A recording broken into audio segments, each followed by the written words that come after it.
Hi guys, I'm back again today with another reaction video, and today we are checking out Dr. Laurence Brown revert story, How I Became a Muslim, he says.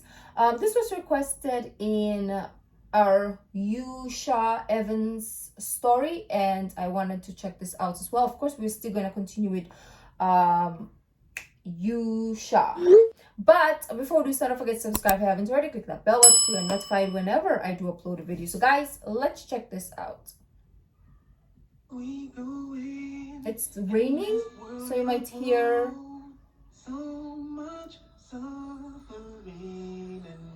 oh, this song reminds me of what's his name? I forget his name. Peace and love and harmony. Ooh. No more bitterness, hatred or greed. Paradise is the place. Let me know if you know this song, but it reminds me of someone. I feel the peace. We react to him also. Inside of me. Part 3? Greetings and peace. This is Dr. Laurence Brown with another episode of Interfaith Issues. I'm coming to you today with a topic that might surprise a lot of you. And that is that today I'm going to talk about how I became Muslim. Okay. So I think maybe he's doing a talk and then this part is the story. Okay, so it makes sense. Talks and through my other works, a number of people have approached me and asked how I became Muslim and why. And if for no other reason than simply to tell the story once, answer everybody's questions, and let people know how I made this major change in my life and in my religion, I've decided to tell the story. The story takes us back to 1990. Ooh, I was born. Before 1990, I shouldn't have said that now. You know I'm old. Was the typical American.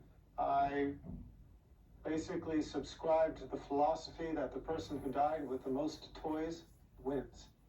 I had spent my life accumulating different things of this world, and that was the only thing that I knew. That was the only objective I knew in life. In 1990, my second daughter was born. I guess I wasn't listening the first time. When my first daughter was born, Christina, about 10 months before, she did something I had never seen any child do before, and that is that she was able to stand from the very first day of life. From the very first day, if I put her on her feet, she would stand upright by herself. Now, I'm a doctor. I'm a medical doctor. When she was 10 months or the first day of her, when she was born, the first day, like her 24 hours in the world. I understand that that is something that a newborn baby is not supposed to be able to do. But I didn't see it as a miracle. I saw it as something interesting, something charming about this child. But I guess I didn't get the message. I guess the message had to come to me twice, and the second time in a more dramatic way. So, 10 months later, in 1990, my second daughter, Hannah, was born. Now, Hannah was taken directly from the birthing room in the hospital to the neonatal intensive care unit. I see you. And at the time, I didn't know why.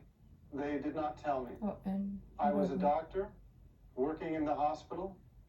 It was George Washington University Hospital, one of the most famous hospitals in the United States. That was the hospital where President Ronald Reagan went when he was shot. You cannot fault the medical care at that hospital. They had the highest medical care. So when I found out that my second daughter was blue, I was very concerned.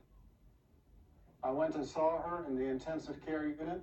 From the level of her chest down to her toes.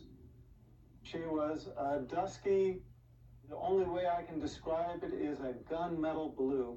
This deep, dusky kind of blue. Like Now, that for blue those of you in behind the him? medical profession, you understand what that means. A lot of people, even outside the medical profession, understand what that means. But for those of you who don't, you know how when you look at the veins in your arms, in a pale-skinned person like myself, those veins are blue. The reason why is because blood, when it is carrying oxygen, is red. When the blood does not have oxygen, it turns blue. And that was the color of my child. We took a cardiac ultrasound.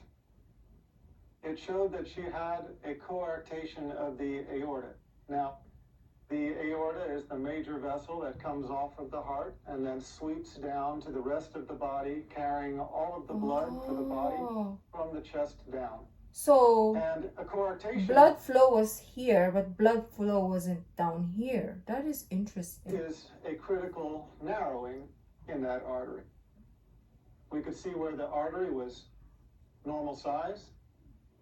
We could see where it was normal size on the other side, but right in the middle, there was this tight coarctation where the artery narrowed down to almost nothing. Oh, damn. So that was the condition of my child. She was dying. Her body was suffocating. Now, as a doctor, I understood what this meant. I had assisted on numerous cardiothoracic surgeries. I knew that this almost certainly meant for this child that she would undergo emergency thoracic surgery. They would cut open her chest. They would replace the vessel with a graft. And these children, in general, don't do well. Because it's Given a child. the technology of the time, about 20 years ago, I just realized, 1990. my expectation was that my daughter would have the surgery, survive a few years, need to have the surgery again to replace the graft as she grew, and eventually the graft would fail and she would die. Now, that was my understanding at the time. That was the understanding of the intensivist, the doctor caring for my daughter at the time. So we were standing over this one-day-old baby, not even one-day-old baby, A couple hours? whose body was dying for lack of oxygen. And we were just watching her die. They called in Today's a a cold day. cardiothoracic surgeon from the Children's Hospital across town in Washington, D.C. When he came to see my daughter, I had to leave because I was emotional and I was not helping things. I was not helping them do their job. I left the intensive care unit. I went down the hallway. Because it's an intensive care unit, there's a prayer room nearby. Now, I remember very clearly walking into that room and praying for the first time in my life. Oh, wow. With sincerity. And I remember it because I had never prayed with sincerity before. All of my life, I had been in charge. If there was anything that I needed, I knew how to go after it. If there was anything I wanted, I knew what I had to do to get it. I had never been in the position in my life where I faced a situation that I felt I couldn't handle it, where I knew that I was helpless. Now, a lot of people think that I came to Islam through Christianity. In a way, that's true, and I'll come to that. But at the time, it was not. I was never, at any time in my life, Christian. I used to be atheist. I was one of those who denied the existence of God. In fact, I tried to argue people away from believing in God. Oh, wow. When I went into that prayer room, I remember one thing hit me right away. And that is that it was just a prayer room. There were no crosses, no crucifixes, no statues. There were no religious symbols at all. Oh, I like it. And immediately, I felt it was the right place to be. But because I was atheist, I prayed a prayer which I have since come to know is a little bit infamous. It's a kind of a weak prayer, but it has its strength. And that prayer is, "Oh God, if you are there." You have to remember, I had spent all of my life denying God, denying his existence. Raining. So if you hear that. At that moment, I realized there was nothing I could do. There was nothing in my worldly power to help this child. And I knew that the only power, if it did exist, that could help my child was the Almighty. So the only way I could pray was to pray, "Oh God, if you are there." And I admit it, I was honest. I said, "I don't know if you're there or not. But if you are there, I need help." And I made a deal. I made a promise. I asked God if he saved my daughter, and then if he guided me to the religion that was most pleasing to him, that I would follow. And I remember those words precisely. Asking him to guide me to the religion that was most pleasing to him and promising to follow. Well, I had been away for maybe 15 minutes. I walked back to the intensive care unit. When I entered the unit, the doctors were huddled around my daughter like a football team in the huddle. They were on the other side of the room at one end. When I walked in, they looked up at me, and I could see something had changed. When I walked up to them, the cardiothoracic surgeon just looked me in the eye and said she was going to be okay. The doctors around me did not understand it. He went on to give an explanation, and he started talking about a patent ductus arteriosus and how he explained the fact that my daughter was going to be okay. And I looked around at the other doctors. I hope you can hear the video because the rain is so heavy. It's raining season. What I mean, it's raining. It's supposed to be no rain this month. The raining season starts June, but it's already raining. Faces. The I volume. realized that I was not the only one that did not buy that explanation. And I realized that although that explanation worked for him, it just simply didn't work for me. I prayed with sincerity for the first time in my life, and I could only believe that this was the hand of my Creator. We took an ultrasound before that showed this life-limiting condition.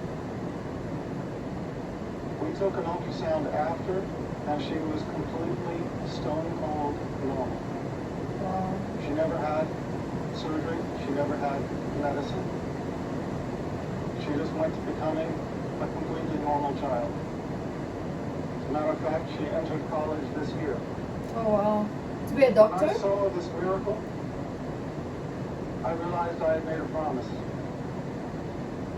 And I realized that if I did not fulfill that promise, I would be blameworthy. So I started searching. I had promised my Creator that if he would guide me to the religion most pleasing to him, that I would follow. And the last thing I wanted was to die with that promise being unfulfilled. I would love to continue, and finish the story all in one go. But we have an obligation to our sponsors, and so I ask you to be patient, bear with us. We're going to break for a few minutes. We'll be right back.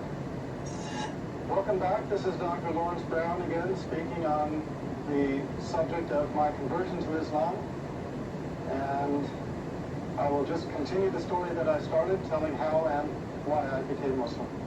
So, I started reading scriptures of a variety of religions. I studied Buddhism, Taoism, Shintoism, read into the Bhagavad Gita, started studying Hinduism, worked my way around to Judaism, Christianity, started working myself up the ladder of the revealed monotheistic religions.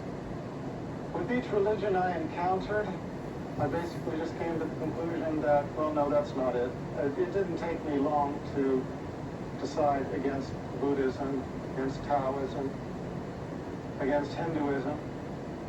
That's why I ended up studying Judaism. When I studied Judaism, I felt, okay, now, here there is some truth, but there are also some things that I did not believe. I found inconsistencies in the Old Testament, which we'll talk about in another show, inshallah. I found the prediction of 3 prophets to follow, and that obviously raised the question, well, if those prophets do not count as John the Baptist and Jesus Christ as the first 2 of those 3, who else could it be? So I moved on to Christianity. As I studied Christianity, I just was looking for the answer anywhere I could find it. I studied with the Southern Baptists, the Quakers, the Greek Orthodox, the Roman Catholics, Mormons, Seventh-day Adventists. There's a lot of I was Christianity. kind of swimming with all of the sects of Christianity that I approached for longer or shorter periods of time. And in the end, I could never get my answers. I would go to the priests, having actually done something that very few Christians, in my experience, really do, and that is reading the Bible and questioning aspects of it. Now, please understand, I don't mean this to put down anybody out there. I don't mean this as a criticism to Christians who hold on to their faith, but I just mean to say that most Christians accept their faith unconditionally without really analyzing it. Yeah, I know, right?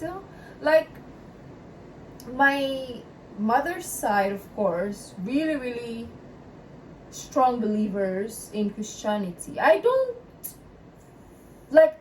love that they're super into religion, into their religion. I admire that they have a strong faith, but I do love the fact that they believe in God and all that, but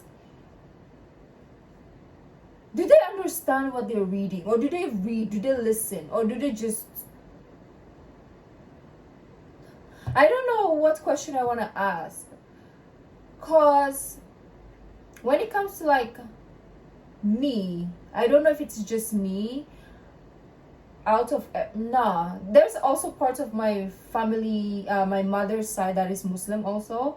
One of my aunties married to a Muslim, so that side, they're not part of this whole thing. But the other side, they're always like,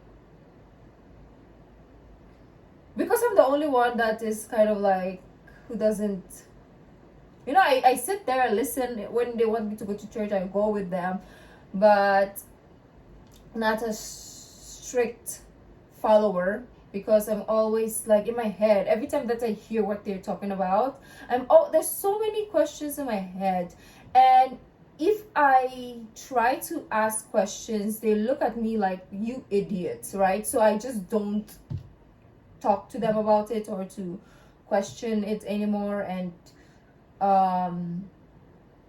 they think I'm rebellious in the sense because I don't listen to them or I don't believe in what they're saying. Why should I believe? It doesn't make sense to me. Like, no, it doesn't make sense. It's just full of shenanigans in my head. So every time I'm with that part of the family, I feel like they're looking at me like this crazy girl, but who cares, right? I found Jesus Christ calling himself the Son of Man. So I wanted the priest to tell me, why do Christians call him the Son of God if he called himself the Son of Man? I found Jesus Christ in 3 places asked, what is the most important commandment? And he said, know, O Israel, your God is one God. And I couldn't find the Trinity anywhere. I said, well, if the Trinity is not in the Bible, why are people teaching it? Why are people believing it? Why are people following it? Why are people professing it? Exactly. And I said, well, it's There was just one time, because my uncle is a pastor. I don't know if they're watching this channel. They know about my channel, but I don't think they want to watch it, because if they see me reacting to this, they'll be like, Satan. But anyways, I was sitting in front of the church before. I was young, so of course you follow your elders. So I was sitting in the front row, and he was preaching, or somebody else was preaching, and there was a part wherein I was so like, you have that stink face when you're confused or you don't believe what somebody's saying. Like if you know somebody's lying, you always have that look, right? So my face was like that in front of the church, and I was like, oh my god, maybe I shouldn't like show that I don't believe what they're saying, or maybe I should show. I don't know, because you know how when I believe in something and somebody tells me that it's wrong, of course you're gonna not like that person. So of course I don't want to be like the unliked or unwanted person, so I just shut up instead. You know what? Let's continue. It's not about me. Gospel of John, chapter 5, verse 7. And I found out that that's a forgery. It doesn't exist Oh, really? in the original manuscripts, which is why it has been modified in the more modern Bibles. It is why you do not any longer find in the reputable Bibles published in modern day, you do not find it talking about the Father, the Son, and the Holy Spirit, and these 3 are one. You don't find that anymore, because the scholars of modern times have recognized that that was a misleading insertion. As Scofield's Reference Bible states, it's an interpolation. It's a misleading insertion. I wanted the priests to answer these questions for me, and I never found a single one of any sect anywhere who could. Yeah, nobody explains it. They will just tell you something like you're crazy. One thing that I loved about my college, I just realized, is, did we get Muslims though? That is my question. We have a month wherein religious people will, I think we did have Muslims, but I never did they come to my class? Because I know there's months in our college. Our college is Catholic school. It's like the biggest Catholic school in this city, and there's a religion month or something like that, and the whole week people will come to your class and talk about their religion. So there's obviously Christianity, Catholicism in Christianity, different sects of Christianity will speak also. We had monks who came to speak as well. I really enjoyed that part. We also have I think there is Islam also, if I'm not mistaken, because they don't discriminate. It's religion, right? So, and also it's a Catholic school, and if they discriminate, it's gonna be a whole craziness. So they talk, you ask questions, you get to learn about different religion, and they also have booths in the hall. So if you're passing by and you just want to check out Islam, you want to check out Buddhism or whatever, you go there and then get some pamphlets or books. But I never really got into it. I just listened to them when they're in our classroom. And after that, I'm just like, I go my own way. I never really got curious, because I don't remember if Islam was ever talked about in our class. because you don't get everyone, right? I did get the monks. I did get a lot of Lutherans and Catholics, but the other religion I never really, they never really came to our classes. I don't know what it was. I felt almost more lost than before. I believed in what Jesus Christ taught. True. I believed that he was a prophet. I believed in God as one God. I believed that man's relation with God is direct, without intercessor. I believed that we are accountable for our actions. Amen. I could not believe that we carried the taint of original sin, a sin that we never committed. That one, I didn't think about it. I didn't really like have any opinion or thoughts towards this part. But then when we watch Ahmed Didat, it kind of like made me think about it. It made me realize that, damn, yeah, true. Like, why should I be accountable for sins that we didn't make? Because if you say God is merciful, why would he punish the son of Adam and Eve and the daughters of Adam and Eve if we didn't create those sins? And does that mean that we're all doomed? There's no point? Because if you're telling us that we're going to pay for Adam and Eve's sins, then it means that the whole humanity is doomed. Like, what is the point if we're all going to pay for it, right? Like, it doesn't make sense at all. I was at odds with Trinitarian theology, but I was in agreement with everything Jesus Christ taught. And I found these two to be different. And no priest could explain this to me. That is why we're doing these reactions. Like, that is why we started like digging deeper, because you guys obviously it started from request. But then when I started hearing it, also I was like, oh, it makes sense. You could always see from my reaction when it makes sense. I'm like, extra, and I'm like, it makes sense. And that is why I wanted to continue, because this is the only thing that makes sense so far to me. Because everything, I mean, I wasn't like him that went to Judaism and all the other isms, but like so far it makes sense. And the other one didn't at all. It had a lot of question marks, and I don't know why people don't realize that. That is my question, is why don't they realize that what it's coming out of their mouth and what they're reading, does it make any sort of sense? What? I don't know. Do they choose to just close their eyes, or do they have a logical explanation for it? Beats me. For a couple of years, I was searching, not finding anything, because in the West, in America, really about the last religion most people even think to consider is Islam. Even in this country. It wasn't until I learned about Islam, about the Prophet Muhammad, peace be upon him, that everything suddenly made sense. Everything fell in place. The Old Testament's prediction of 3 prophets to follow, John the Baptist being 1, Jesus Christ being 2. And the prophet. Who is the 3rd? Muhammad. The prophet of Islam. Yeah. Muhammad, peace be upon him. Everything else fell in place. All of the teachings of Jesus Christ, his teaching that God is one, his teaching that the prophets, including himself, were men, his teaching that we are directly accountable to God without intercessor, no saints in the way, no priests that you have to make confession to or seek absolution from. No, our account is directly to God without intercessor. And I found the consistency in the creed throughout the chain of revelation. This was my reason for... I have so much to say, but we're going to take 24 hours if we do.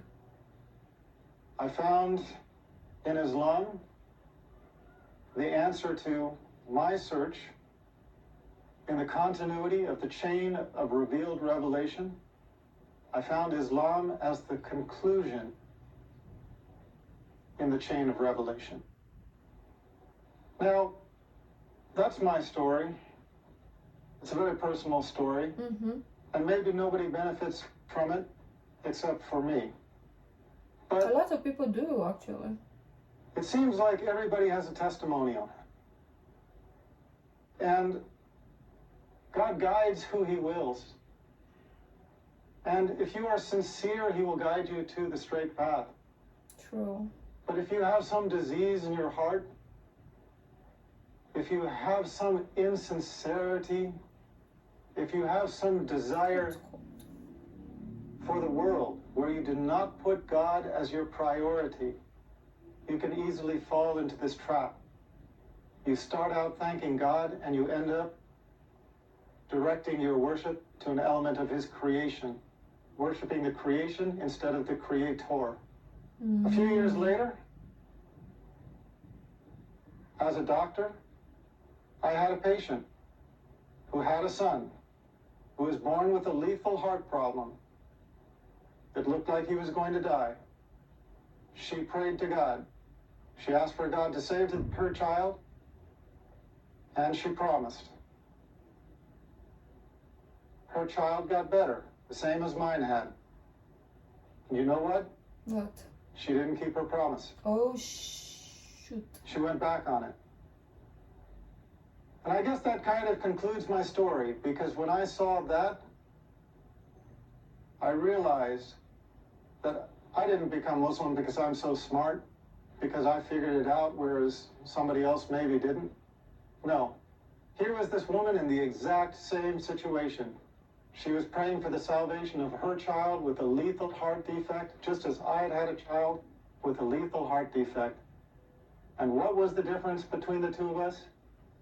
The difference was simply that Allah guided me to Islam and made me sincere. And for whatever reason, she did not. She failed in her test. If there was one message I would send to the audience, it is just this. We come to the religion of truth not on our own, except as we ask for it. Allah guides those who he wills. Pray to Allah by whatever name you know him. Pray to the Creator with sincerity. Ask him to guide you in your heart and in your mind to the religion of truth and to make you pleased with it. And you will find, if you are sincere, and if Allah answers your prayer, you will find that the religion of truth enters your heart. And inshallah, you will join us as a brother or sister in Islam. Thank you for being my audience on yet another episode, Interfaith Issues. We will continue again, inshallah, and I look forward to being with you then. Peace, and may God be with us all. Wow. That was beautiful.